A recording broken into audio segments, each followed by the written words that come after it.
There we are. Well, I would like to welcome Dr. Morris so much. Thank you for being here with us today for our Equity and Midwifery Education series. Especially a welcome because you really stepped up here at the last minute when we had an illness. I know you weren't intending to be a solo presenter, so thank you so much for stepping forward and helping us to still make this happen today. I would like to introduce you briefly, but the bio we have here is a bit more information. Dr. Charlotte Morris is a certified nurse midwife who has practiced in the Philadelphia area, providing services to low-income and minority women. She is committed to the service of others and has done this work for over 20 years and has worked in all settings. In addition to teaching at Frontier, she has taught at Northeastern Hospital School of Nursing and Drexel University in the College of Nursing and Health Professions. Dr. Morris is an active member of Mount Airy Church of God in Christ, where she oversees the Health Awareness Ministry. So thank you again so much for being here with us today. Our topic today is teaching in these times, health disparities and COVID-19. And let me go ahead out here so that we can have you share your screen. I'm gonna let a few more folks in. And let's see, I think I'll stop sharing so you can. Hopefully you'll be able to share now, I think. No, not yet. It's disabled. Oh, well, let me see. Let's try that. How about now? Yeah. Okay.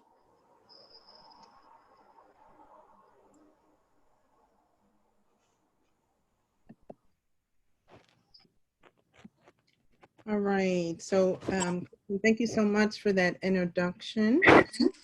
And is everyone able to see my screen at this point? Hopefully. All right. I am able, just so you know, Charlotte, right now it's not quite a full screen for us. It's, yeah, there you go. Perfect. Okay. All right. So thank you so much. And as Kristen has said, my topic is health disparities and COVID-19. And I do want to say, when I was working on this presentation, it's very personal to me. So I want to try to say they, them, but excuse me if I say me, us. But I want to try to depersonalize it as much as I can. All right. So when we talk about, so there's no conflict of interest. I did want to say that. Nobody's paying me to say this, and I'm not using anybody's commercial information. And so the objectives, what I hope you get out of this presentation is, one, an understanding of health disparities. Two, to be able to discuss social determinants of health and how they relate to health disparities. And three, I want to bring in a little bit of life application, some examples. And then lastly, talk about how we can teach this information to our students. So a working definition of health disparities, and they refer to the differences in health and healthcare between groups that are closely linked with social, economic, and environmental disadvantages. So disparities can occur across many dimensions, including race, ethnicity, socioeconomic status, age, location, gender, disability, and sexual orientation. And another author puts it a little more simply and says health disparities address differences in health status between one population group in comparison to a more advantaged group, and most address issues of social justice and equity. So when we talk about health disparities, then we're already saying that our healthcare is not the same, that there's the lack of equity, and so we have disparities that are created. And so these disparities fall into our social determinants of health. So the social determinants of health kind of look at what things go into creating health. And so they include such things as our economic stability. What is our income? Do we have stable work or employment? It includes social and community context. Where do we live? How do we interact with others? What's important to us? Do we have good social habits? It includes education. What type of education do we have? Are we looking at someone who's a high school graduate versus a college graduate versus someone who never graduated from college? What is the educational status of this person? And then neighborhoods and environment. Where do you live? Are you in a home that is supported and well cared for and well paid for? Or are you in a crowded housing situation, hardly able to keep up and maintain the property? And then lastly, and of course, all of these things affect the quality of our health care. Do we have health insurance? Is the health insurance adequate? Do we have good doctors? Do we have easy access?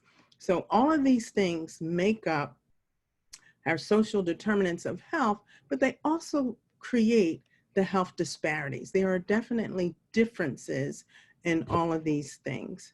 And I want to say that there are lived experiences of people who experience these health disparities.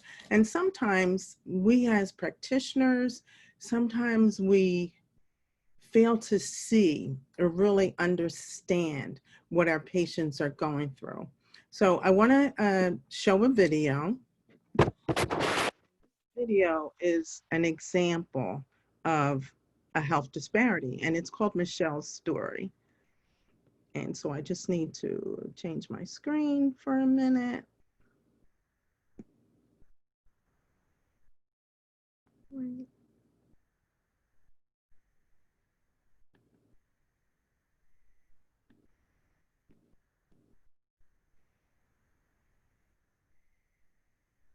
All right, I practiced this when you guys weren't here. I don't know how to get back. I think I need it. Can you still see my screen? Right now we can't. So I need to share my screen again.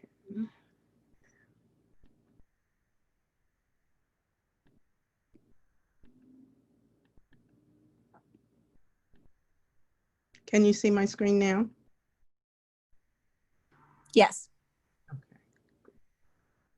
Hopefully I can continue.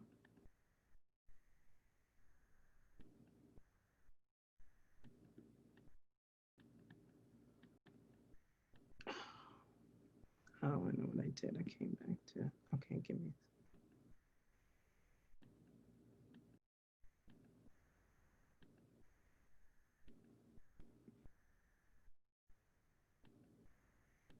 I am so sorry. It's okay. It's something in the air, I think, today. All right,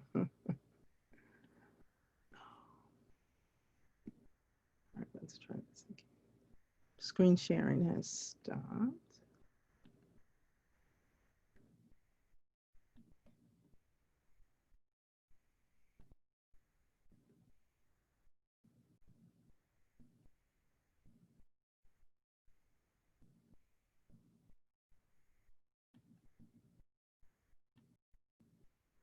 Oh my gosh.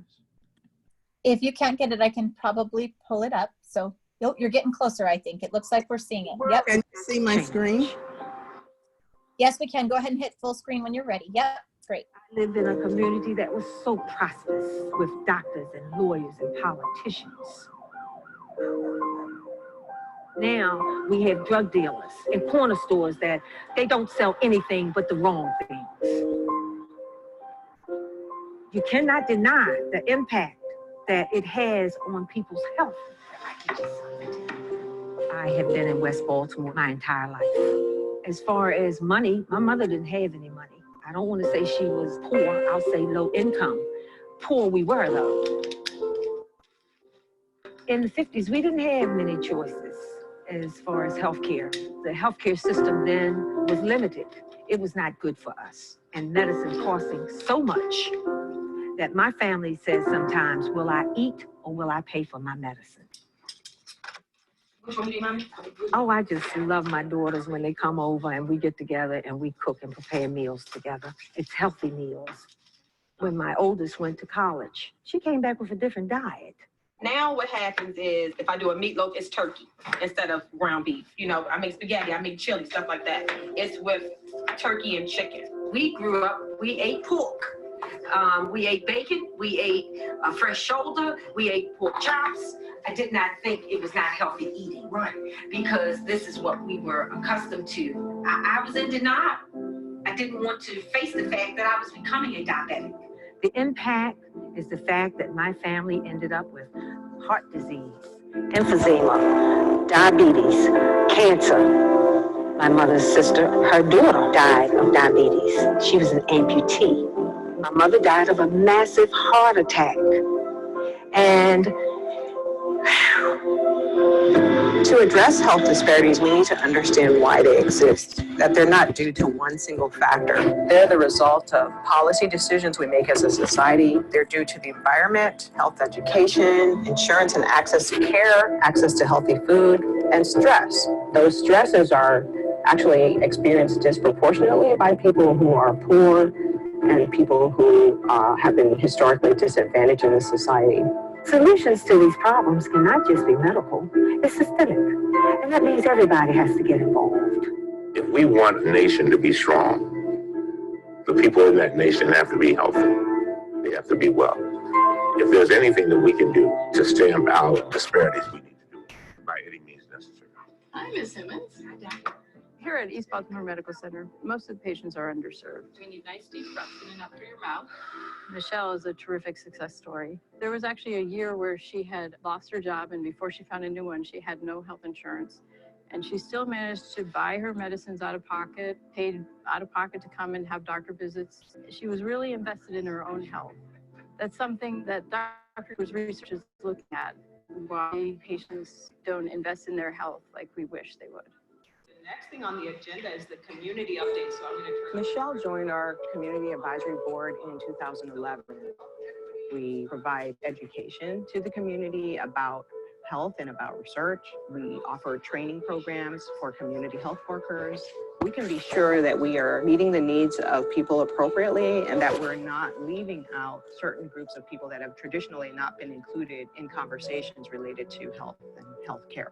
Our strong relationship with the community is just essential. There's no way that we could do what we're doing without their input. And my work is just one of many initiatives here at Hopkins. Good to see you too. Ms. Simmons is a great example of what happens when we get it right as clinicians and as an institution.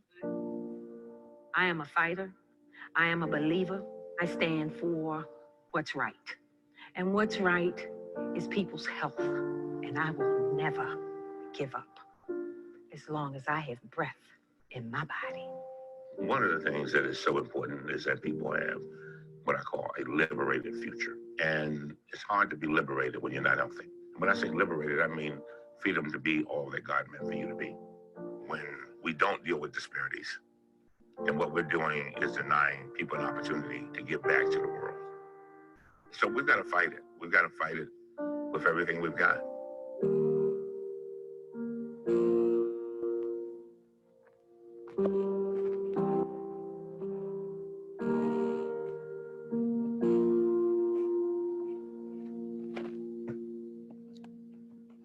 All right, so that was Michelle's story. And while I'm trying to figure out what I'm doing to get back to my screen. So I want to talk about what did we see? What health disparities were present with Michelle's story? I want to say, first of all, wouldn't we hope all of our patients could be like Michelle? But what did we see? What health disparities were shown within Michelle's story?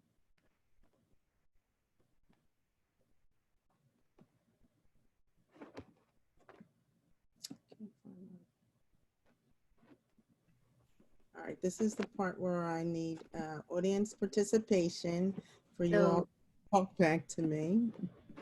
This is Erin. I would say economics I saw, like they talked about when she had her job loss and her healthcare insurance.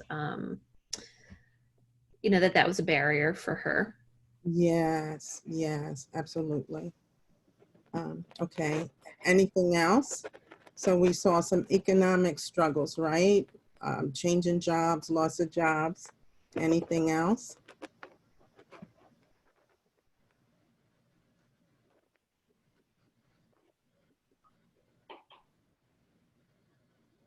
Talked about their diet and how they ate a lot of pork, and it was her daughter after she went to college that she brought a more healthy diet to the family. Great. So diet changes, right? After a diagnosis. And that's actually a good thing, because sometimes what our patients do is continue, right? With their same eating habits, their same um, things that cause them to have a problem in the first place, and they don't make that adjustment or change. So what else? So we have economic, we have diet, nutrition. Health risks. She said there was more family history of cardiovascular disease. Yes, family history. Very good. Cardiovascular disease. And she's being diagnosed with diabetes, right? And so also, what about her home where she was living?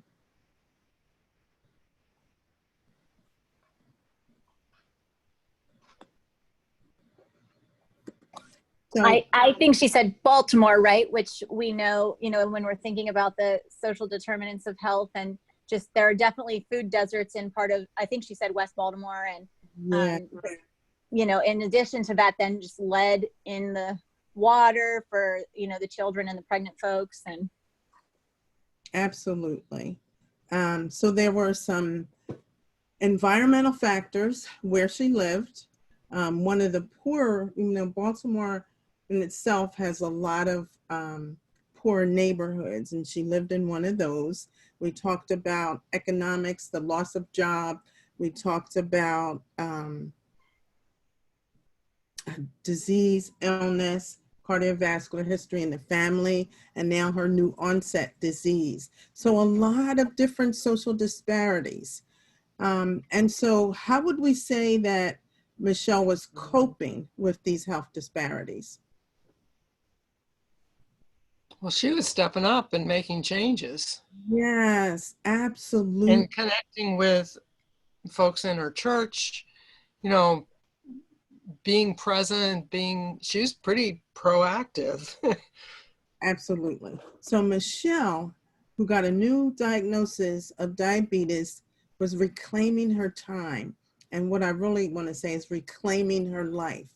She didn't let the disease or illness defeat her. She was bound and determined she was going to be successful in this. So she had good supports. She had good social interaction, social resources. And for a lot of patients, that faith base is so important. And so she's a good example of resiliency and someone that is experiencing health disparities. She's been able to be an overcomer. But even with her overcoming, there are still disparities there that she needs to push through and work through every day. So there is an unspoken social determinant of health, and that is racism. So we look at Michelle, and even though she was surviving, she still is living in a low-income neighborhood. She still has minimal resources, but she's been able to survive and be resilient in that environment. And sometimes what happens to us or what happens to patients or a population, particularly African-American minority populations, people think, well, they have those problems because they're poor, or they have those problems because of how they live. But there is something greater that is going on in people's lives, and it is systemic racism. And this slide says systemic racism is a public health crisis. So it is easy to look at people who are in impoverished situations and say, well, it's their fault, or that's why their health is bad, or that's why we can't depend on them to be compliant. However, it has also been shown that even when people overcome those barriers, they still suffer some of the plagues, particularly around health, related to social determinants of health.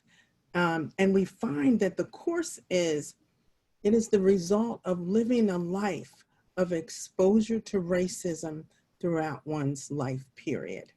So there are many minorities that have been successful to have generations that no longer were raised in poverty, generations that were able to get a good education, generations that are able to have stability economically, but yet they're still plagued with the same diseases, the same disorders. And so we have to look at why. Why do African Americans in particular still have these high results of disease and illness? And so there's now more research looking at systemic racism and its effect on one's health. So one of the major areas of morbidity and mortality is infant morbidity and mortality. And what this chart shows is that that first line, the line up to the highest, that green line, is the rate of infant morbidity and infant mortality among African Americans. And this is a scale that looks over time, and it's from 1995 to 2013, and they measured the impact of infant mortality. And so the next line that you see right underneath that green line represents Native Americans. And then the next line, when you come down around by the 6, you have two lines that are kind of crossing. And so there's a red line and a purple line. And that red line represents the Latino population, and the purple line represents Europeans. And so they're running about the same when it comes to infant morbidity and mortality. And then that lower line, the one that has the best outcomes, are the Asian population. So again, another statistic where Afro-Americans have the worst outcome and the worst output. So I want to show another video clip that really looks at infant mortality from a different perspective. And I don't know if I'm going to be successful, but I'm going to try. No, I'm going through my mind. Sorry.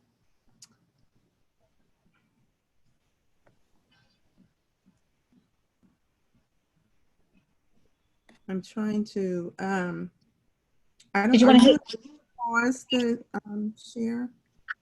I can pause the recording here. Let's do that. Several years ago, 2 physicians in Chicago set out to solve a mystery. Why do African American women have babies that are born too small at twice the rate of white American women? Richard David and James Collins are neonatologists, pediatricians who specialize in the care of infants who come into the world too early or dangerously underweight, and often both.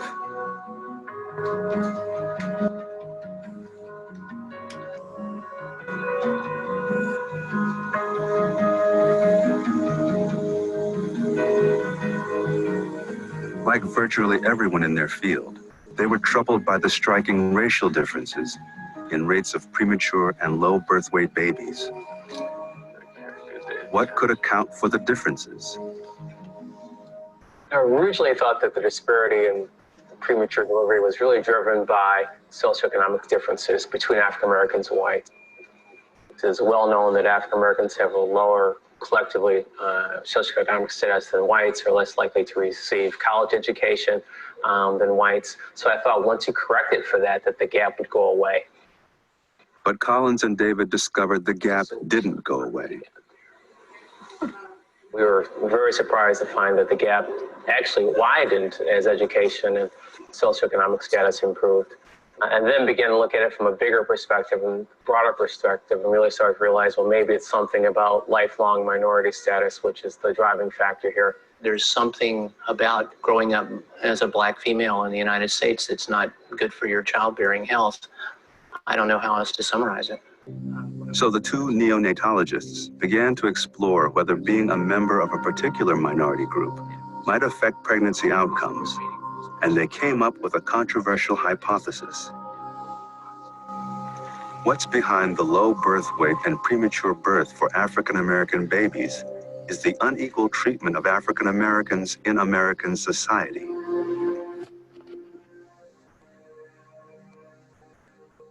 In other words, racism is taking a heavy toll on African American children even before they leave their mother's wombs. It's an idea that's slowly gaining acceptance. We're in the midst of a paradigm shift. 15 years ago, racism as a risk factor was almost never heard of in a scientific paper, whereas now it's much more a possibility. The story of Kim Anderson, a successful Atlanta executive and lawyer, illustrates exactly what David and Collins are talking about. We know that a healthy lifestyle should lead to a healthy baby. Women who eat well, exercise, get prenatal care, avoid alcohol and drugs and cigarettes are more likely to have a good pregnancy. But one of the best predictors for a healthy pregnancy outcome is higher education. This is a picture of me in May 1984 when I graduated from Columbia Law School.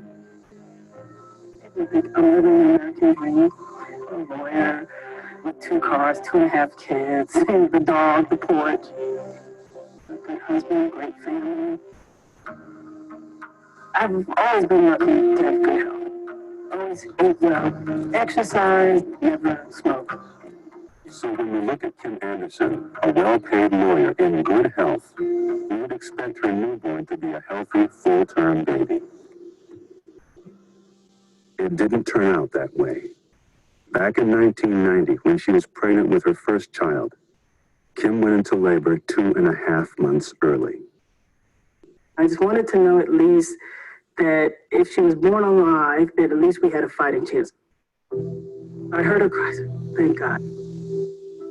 But she was so small, I mean, you could like hold her in the palm of your hand. Kim's baby, Danielle, weighed only 2 pounds, 13 ounces when she was born. She joined the ranks of almost 300,000 low birth weight infants born in the U.S. that year. About 1 out of every 14 babies, all of them at a high risk of dying before their first birthday. I remember getting home and being in the bathroom, I fell apart. You know, because it's like I didn't get to take my baby home, you know, and we were just sort of falling apart. Preterm and low birth weight are the leading reasons that the U.S. claims the dubious distinction of having one of the worst infant survival rates in the industrialized world. We fall behind dozens of countries. Babies born in Slovenia, Cyprus, Malta, and Croatia stand a better chance of living to the age of 1 than a baby born here. It's kind of like the canary in the mine. It's the most sensitive of our health outcome indicators per population. And infant mortality is not just a problem for African Americans. White Americans, if they were a separate country, would still rank 23rd in the world. So outcomes are very bad.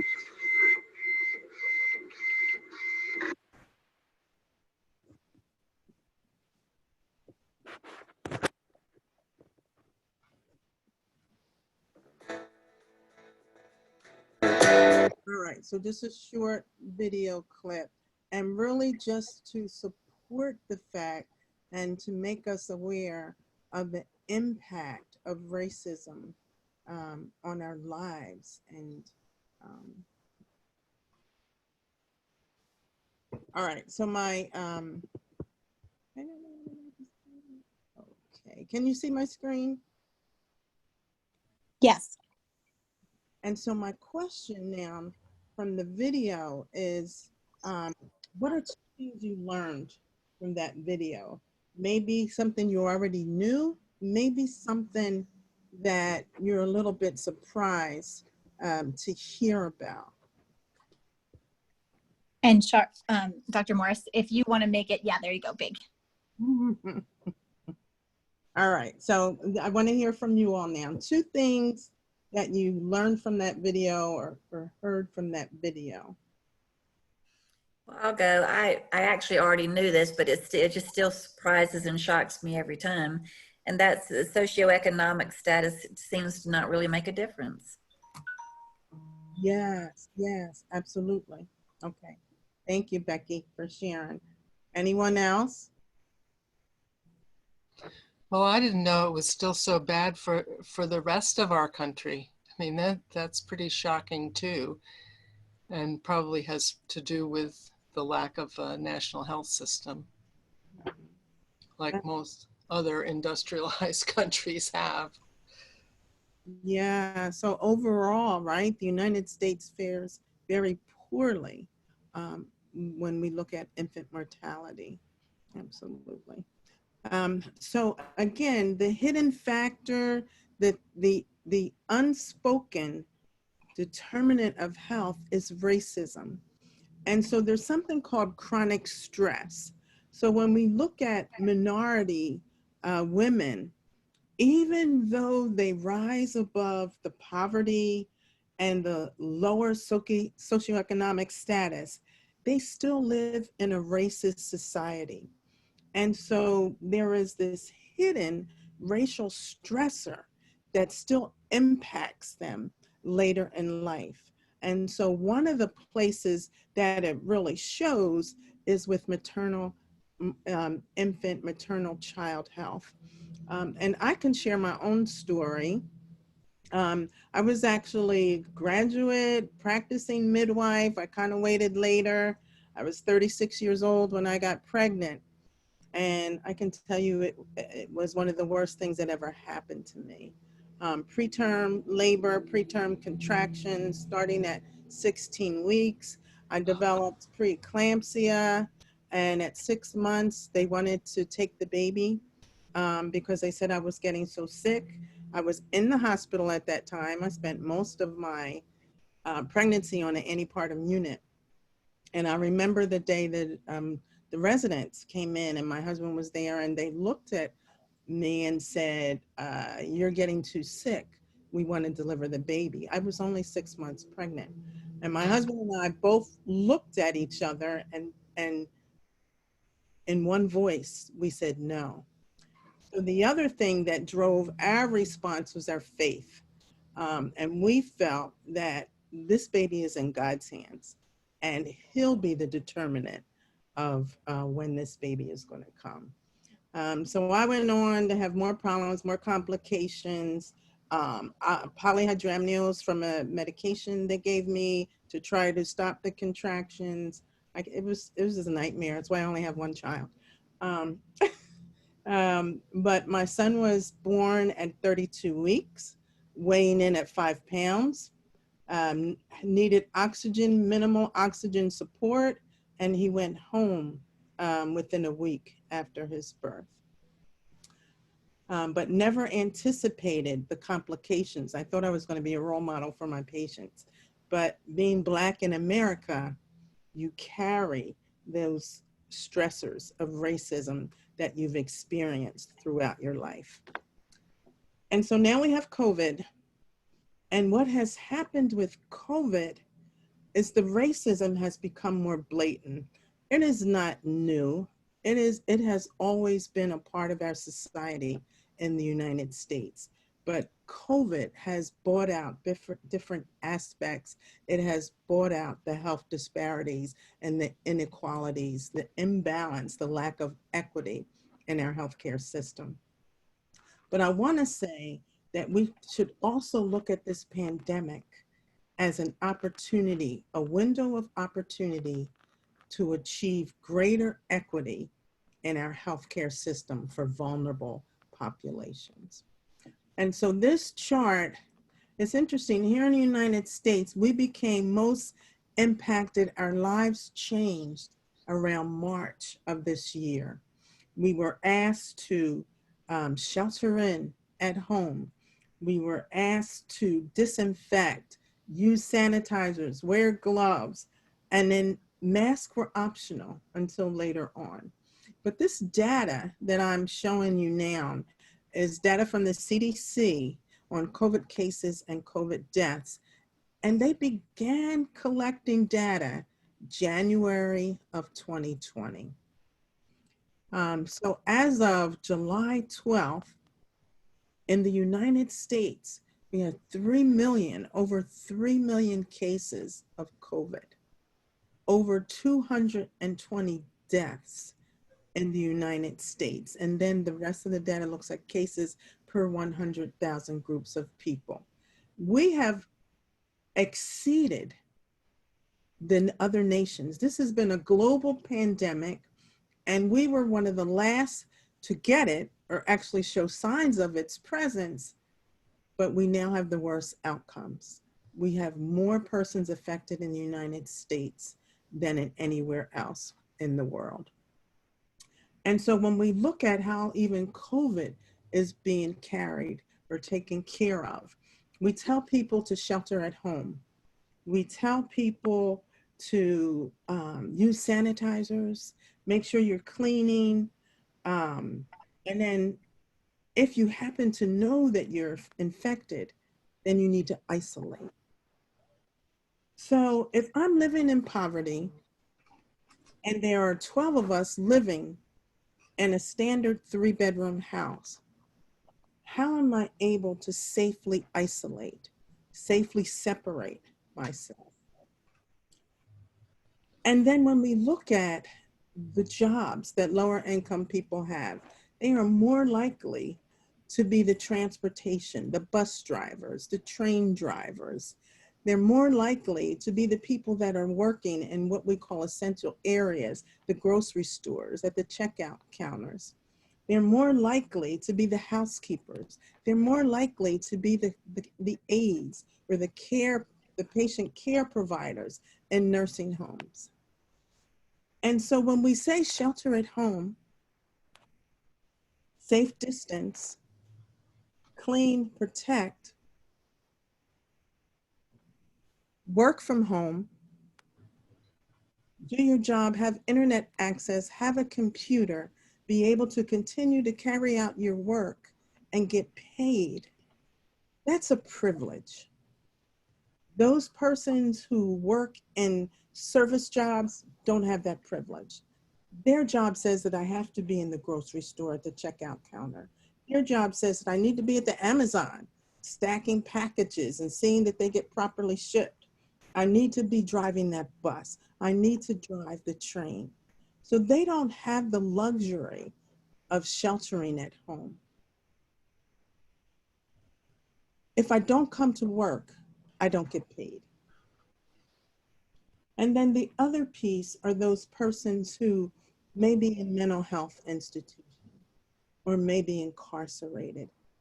How are they able to safe distance and protect themselves? So there are a lot of things that show that the COVID has created health disparities as well, or we've created them, right? And so when we talk about testing, and people should get tested. So originally there were no statistics for the minority population. The first persons we allowed to get tested in the United States were those healthcare providers or essential workers, those that were in hospitals taking care of those that became sick.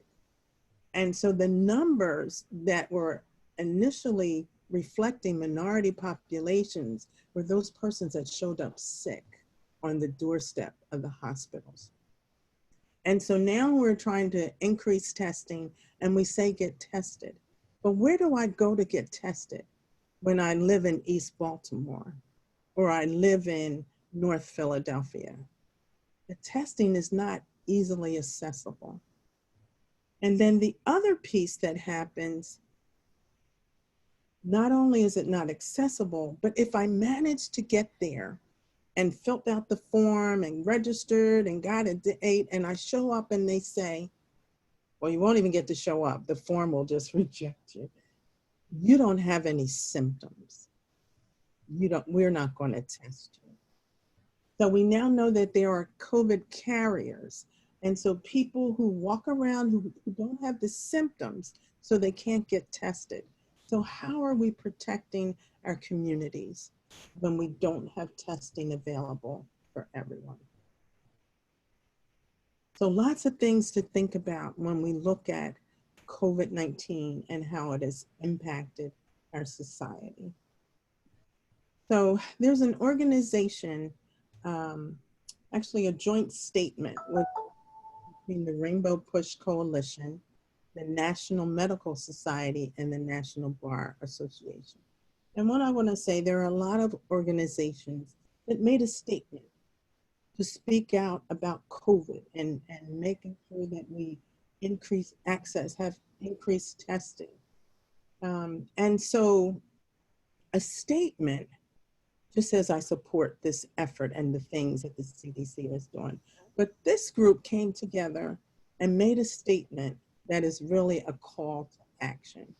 So the Rainbow Push Coalition was an organization that was started years ago, and it was founded by Reverend Jesse Jackson. And so they had a mandate to provide civil liberties, protection, to do skill building for minority and low-income communities. And so they continue to do that work, and they push for civil rights.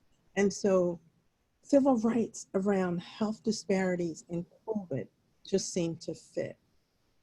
And so they partnered with the National Medical Association and the National Bar. The National Medical Association has done a lot to increase the number of minorities. They have some excellent literature around supporting COVID and looking at minority populations. So they all came together and created a statement, which is really a call to action. And so I want to share this call to action because it really helps all of us to look at what we should be doing different for equity around COVID and other health disparities. So the first action step is prevention. So when we talk about prevention, we talk about following the CDC guidelines, shelter at home, safe distancing, wearing masks, sanitizing, hand washing. But how do we do that in a crowded household, a crowded community? So we need to make sure that they get the message in their own way. And how can we separate these households and not have the grouping? And a very common thing, and we saw with Michelle, a lot of these communities, their faith is very important. And one of the places where we have grouping and crowding is in churches. And making sure that they really understand that and get that message and find other ways that they can still be a community and share, whether it's conference call, whether it's video, if the church can provide those accesses, but other ways that they can still be a community without coming together and grouping in one place. And then there's data collection, making sure that the data reflects every community. We talk about the health disparities of COVID and that it's more prevalent in minority communities, yet they have lack of access to testing. So we need to make sure that the testing is provided and that the statistics are reflecting where there's the greatest need for care and protection. And so screening and access kind of go together. When we increase access, we increase the ability for more people to be screened. And so again, we say these are high-risk populations, Black and brown people, then we need to make sure that they have access to screening. So have screening at the bus stops, at the corners of the grocery stores that they may go to, at the places where they may get the bus, places that are within walking distance from where they live. not out in the suburbs or the bigger hospitals where they don't have a way to get there, or they may be turned away, or their condition may not be viewed as serious, and they may just be told to go home and shelter at home, not knowing that they're going home and they're around 12 other people in that household. So we need to increase access. One of the things that was done in Philadelphia, and it is still ongoing, there was a group of Black physicians that, looking at the health disparities around COVID and treating those patients, decided they wanted to make a difference. So they established a Black Physicians Coalition for COVID. And they have physicians, medical students, and nurses. And they are going to the churches in the various communities and providing testing. It has been a very successful outreach, and they're going to the people that don't usually have access. And the church is a good way to do health promotion. And so they're doing some 350 tests a day, and they go to a different church every day, increasing access. And then we have protection for providers. I know you all have heard of those institutions, the hospitals that are taking care of COVID patients, complaining that they don't have the proper personal protective equipment. And some places saying that they've been asked to reuse the personal protective equipment. So we need to make sure that our healthcare providers have access to the proper equipment to even care for those persons affected with COVID. We also need to make sure that those essential workers that we don't think about, those service workers, the bus driver, the cashier, the nurse's aide, have personal protective equipment as well.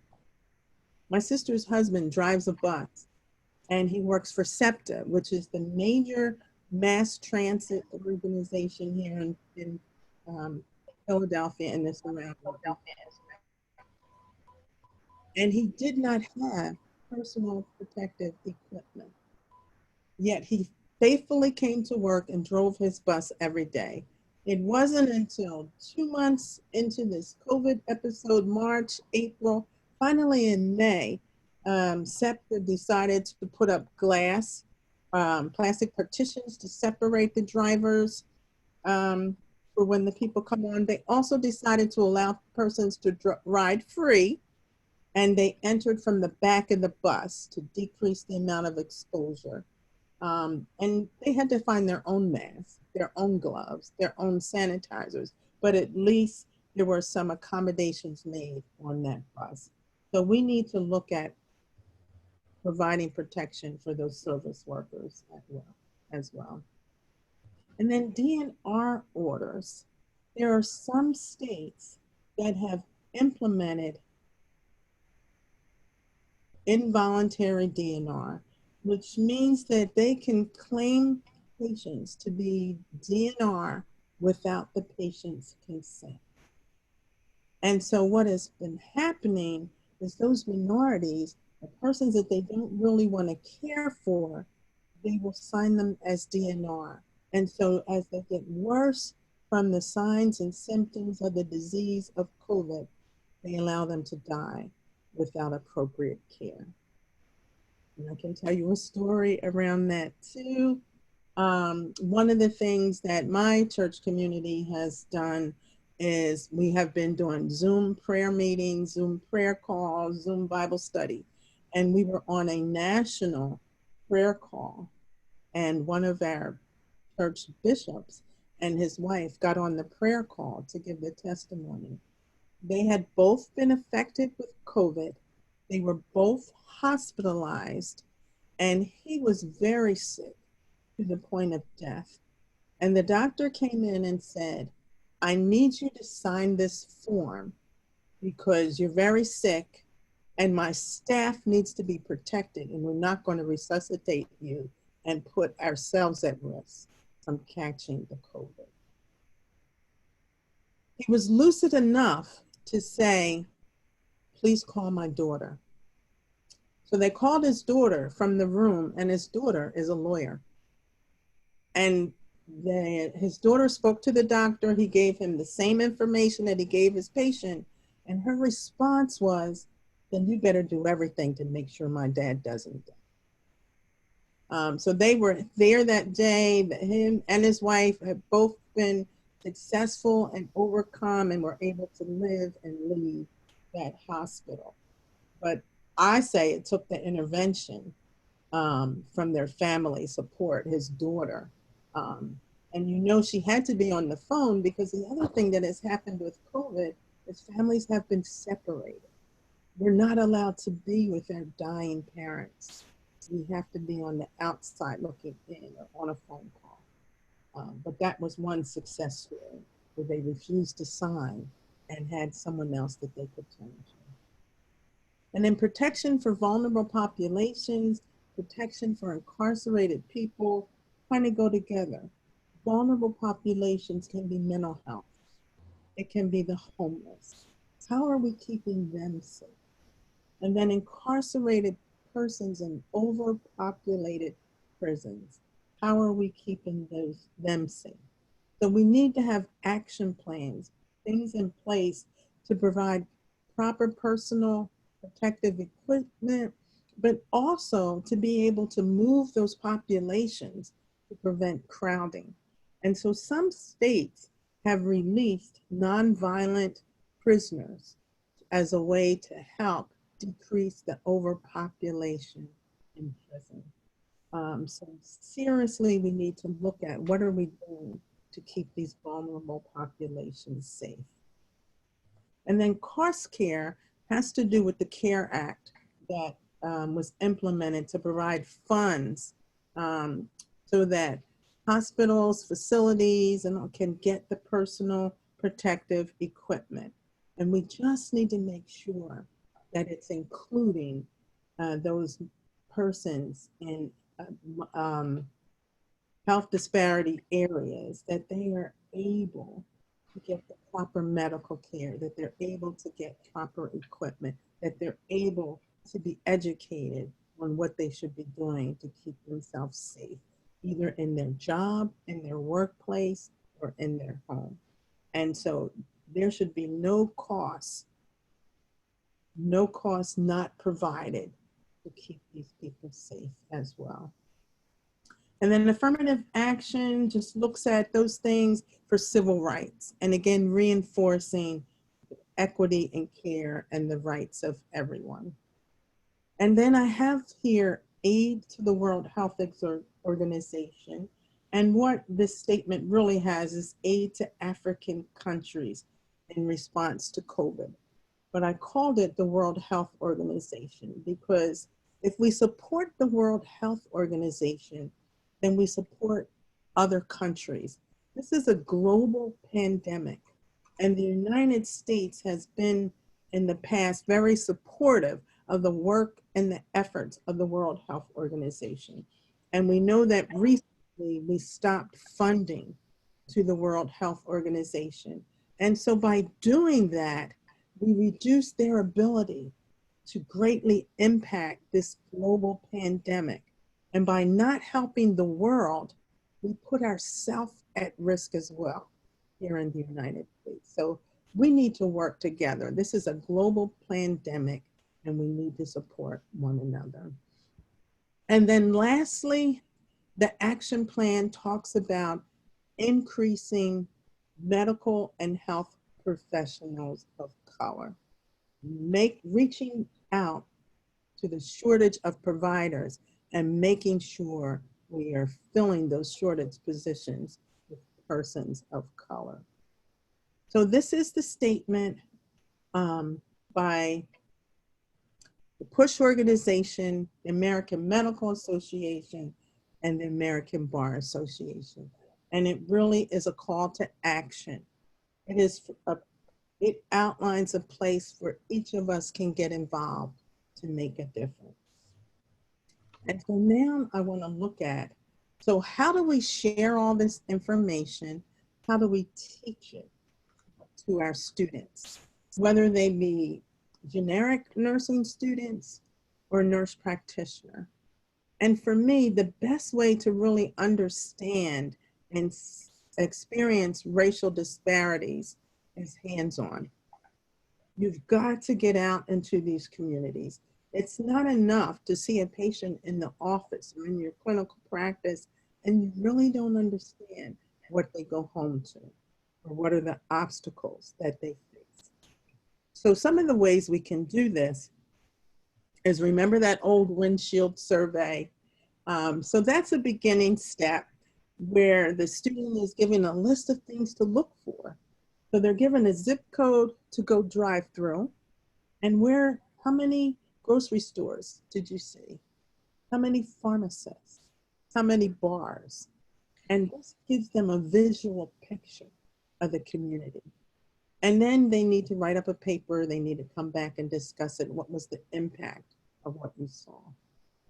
Another thing that we saw with Michelle is community home health workers or home care workers.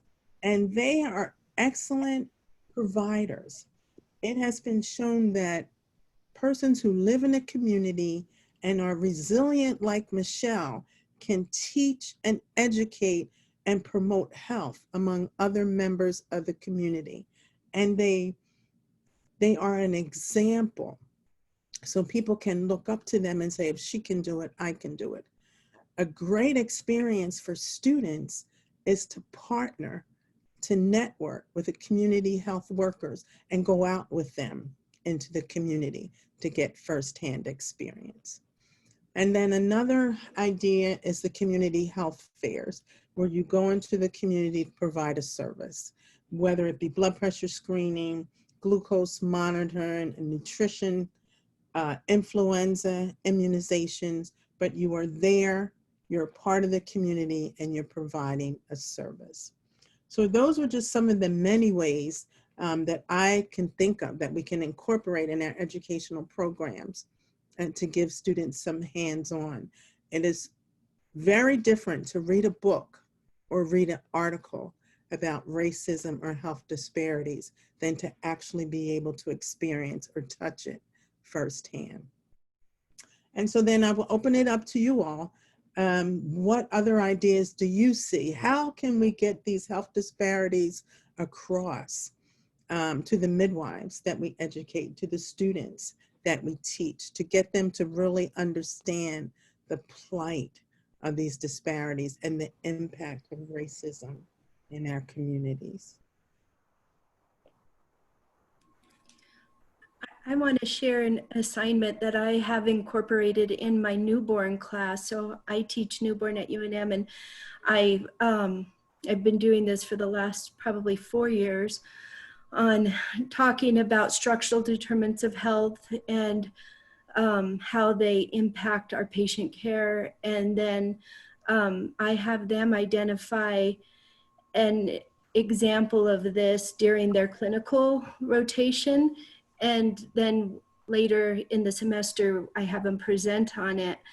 And I have them talk about their experience of what they saw, why it is affected, how it was affected by the structural determinants of health, and talk about, have them identify resources, both local, state, and national resources that would be available for this family.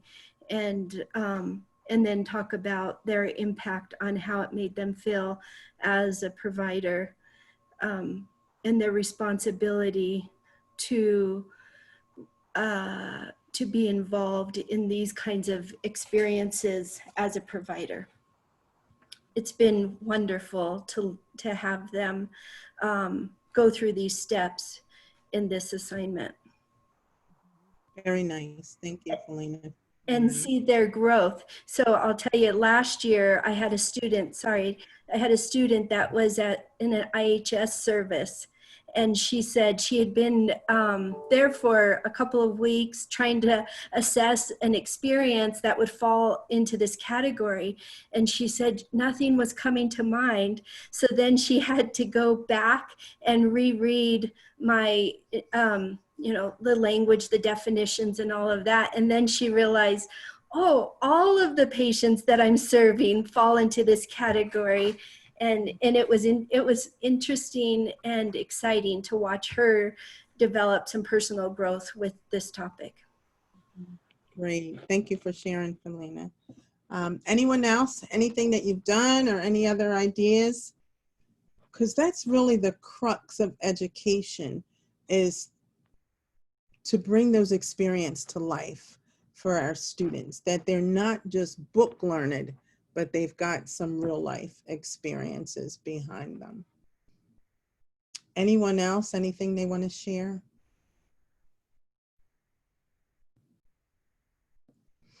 Okay, so I have one other slide. So I want to close with this. When we talk about racial disparities, it really ties into biases, implicit bias. And sometimes those things are very subtle. We don't often see them. And so when I look at this picture, I see two hands pulling a rope, like tug of war. And then if I look a little closer, a little longer, I see that one side there's a black hand and the other side there's a white hand. And then if I look a little closer and a little longer, I'll see that the black hand is singular and that the white hand, there's two. And so already the white person has a hand up. Subtle difference, but yet powerful, that we start out at different places. So I want to thank you all for the opportunity to speak. I have some of my resources here, not APA, but the CDC has some great resources on COVID and health disparities. The website for the Rainbow Push organization, the World Health Organization, and then the videos, as you saw, came from YouTube. And then ACNM and AWON have a paper and a statement that they've done on health disparities with COVID as well. All right, so any questions, comments? And I want to stop sharing. And just a reminder that I'm happy to turn off the recording if someone wants that, for being able to ask questions. But we do hope that if anyone has one, go ahead and you can unmute yourself now. I have one as well at some point, but I'm wondering if anyone else has a question or comment.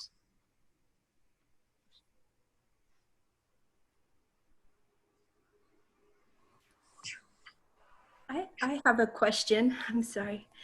Something that I'm struggling with right now. I'm a student success coordinator for our institution, and I've noticed just biases on the student portion happening now in COVID. I've had several faculty members ask me to create an email out to students to help them better prepared to be doing online classes.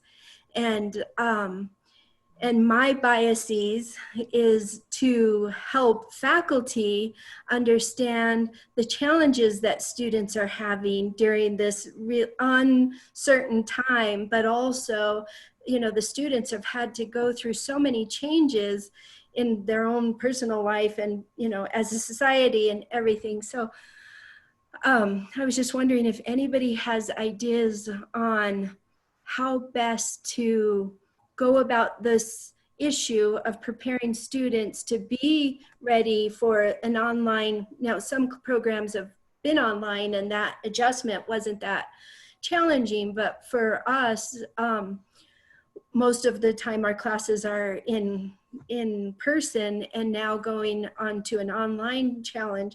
How do we meet in the middle so that students are best prepared and faculty are best prepared in engaging students online? I would say, go ahead, Mickey, you want to address it? I just want to note that even those of us that have been online forever, our students too are facing new challenges. I mean, I have a current student in the course that I'm teaching in who is living in her car because she, lost her job, and she's living in her car with her 2.5-year-old. And now, how do you, how do you do that? How do you go to school and live in your car with a 2-year-old? I mean, I don't know how you do it, period, but with a 2-year-old? I think we need to cut people as much slack as we possibly can. It's just... It shouldn't be just on the student. The faculty needs to find out what the students need to be accommodated for. Right. Not internet. So sometimes they're doing their work on a cell phone because they don't have a computer. Right. They're going to, hang out next to someplace that has Wi-Fi in their car with their cell phone. So there is a responsibility and an obligation on the faculty as well to really reach out to see what the students need to be successful. They can't just put it all on the students and say, you need to do A, B, C. And of course, the same is true for faculty who are also laboring under unusual circumstances now. It hasn't changed that much for me. I've been home, at my messy office for ever. But, I don't have little kids. Yep. So for some of us that have been teaching online, now we have our children home, right? Right. And you're trying to teach a session or have a meeting, and here comes a little one running in and has a need right now. Yes, we're all adapting in different ways. And maybe it's not children, maybe it's elderly parents. Yeah, maybe it's a husband who's home now, who doesn't get it that the door is shut. So the adjustment is everybody. And so faculty have to look at that just as they are being impacted, the students are being impacted too. And how can we help? Is really what it should be. And certainly using whatever resources your school has in terms of instructional designers and, folks that know how to deliver content online. It's not just a lecture, that's going to be very effective. Finding ways to connect people. So definitely challenging. Any other questions, comments? Anyone else?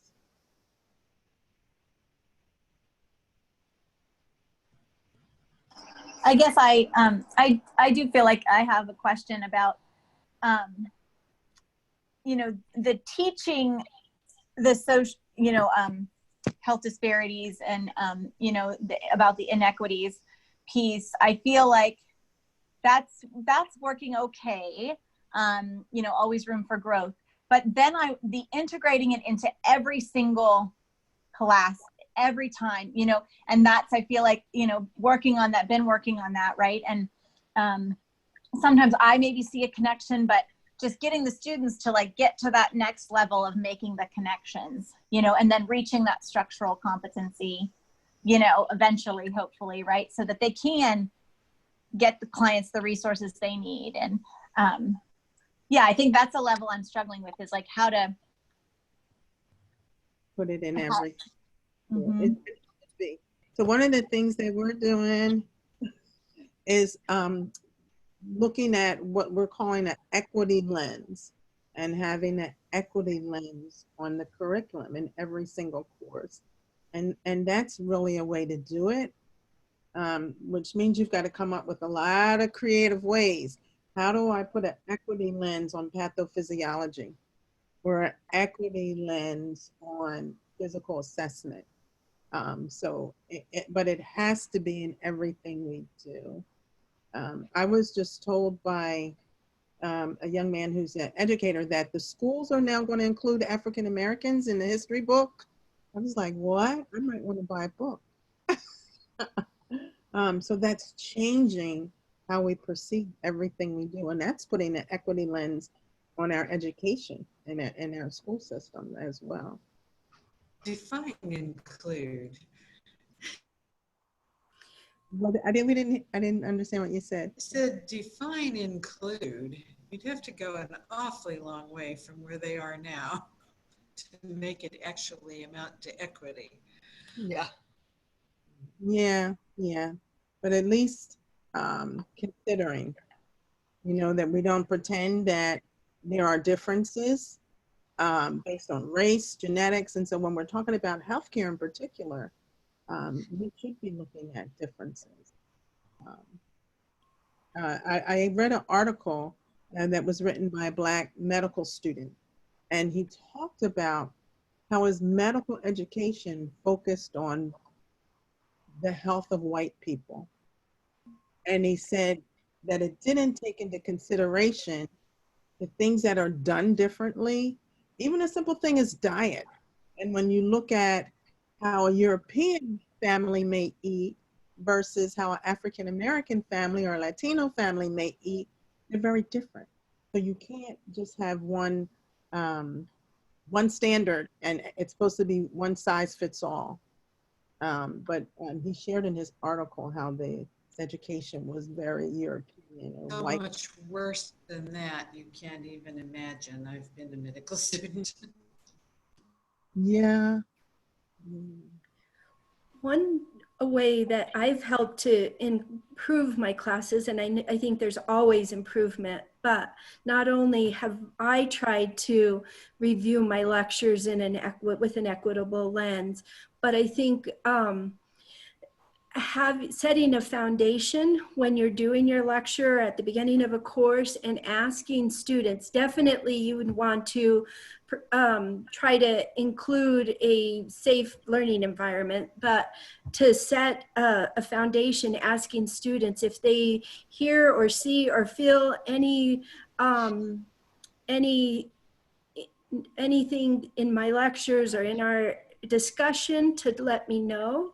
And luckily, some of the last few cohorts of midwifery that we've had, they've been very vocal in their challenge, something that they found challenging. I know for me personally, one thing that I didn't realize was in one of my newborn lectures, I kept saying fathers instead of partners or parents, and I felt really, I was happy a student was able to express that with me, and I definitely made change. But I think just setting that foundation, that trusting relationship, and having cohorts go through, because everybody is going to have different experiences, different challenges with different things. And the more you set a stage to hear those feedback, I think the better your lectures, more inclusive your lectures and experiences can become. Absolutely. And this group here, I was very impressed. I was aware of the group, but not really involved. And, part of my preparation, I looked at some of the other recordings. So you all are way ahead of the game. Equity has always been your focus, where for a lot of other groups, it's an afterthought. So I commend you on that.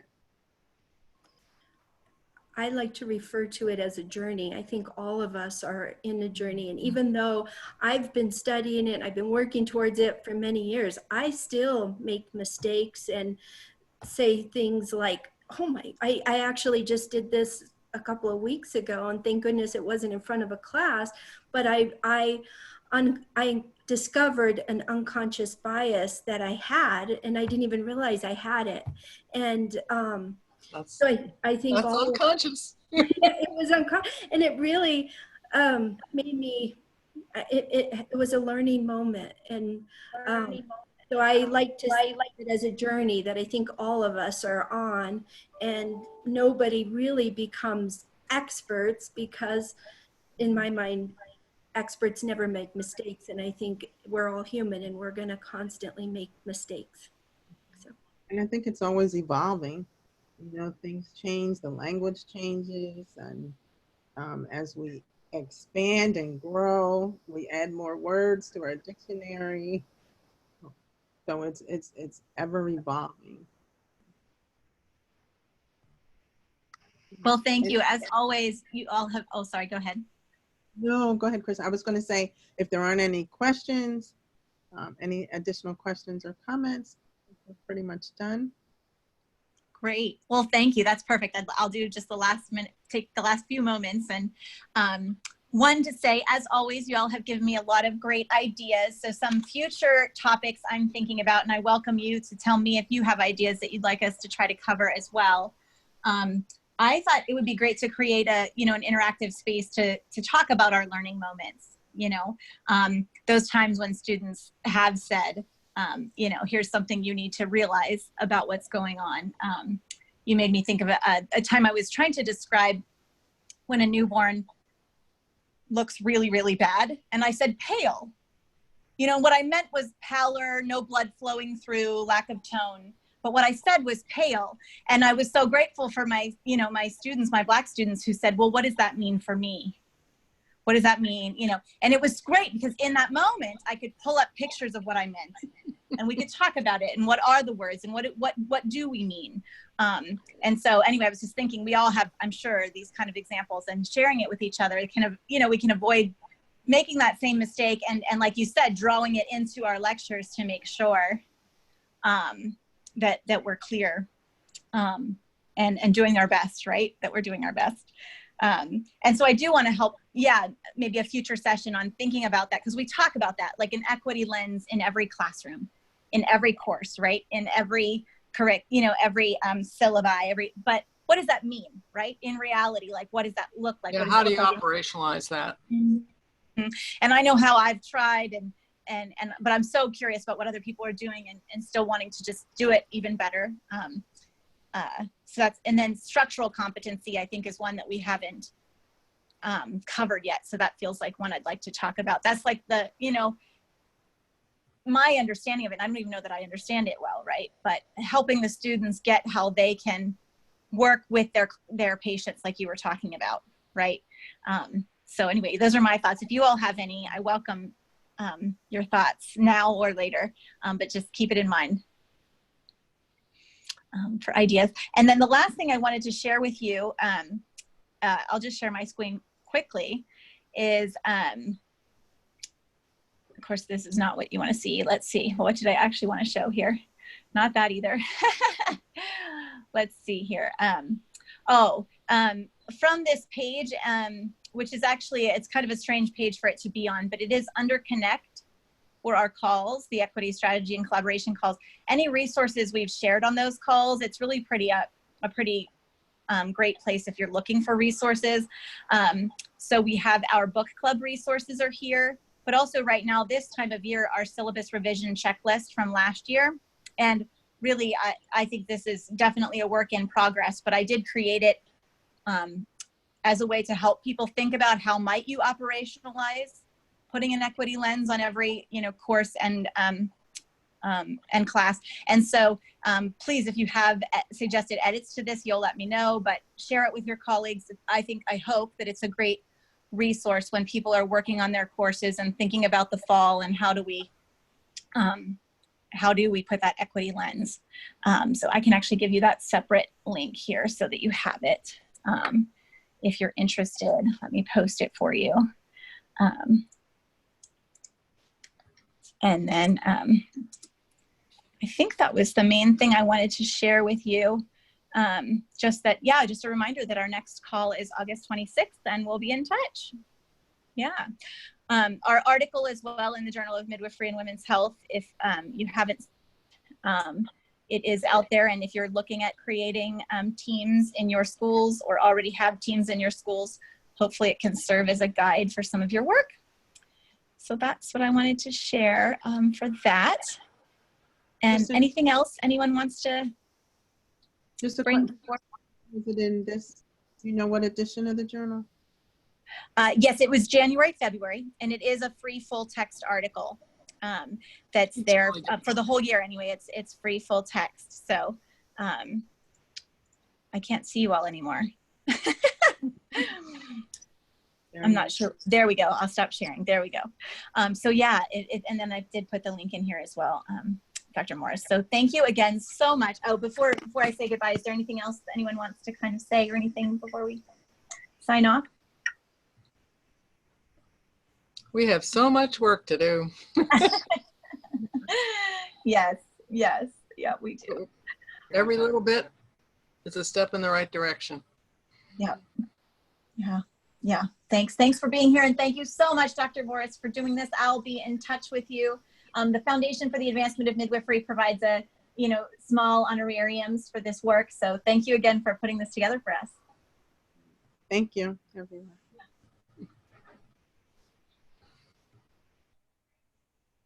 All right.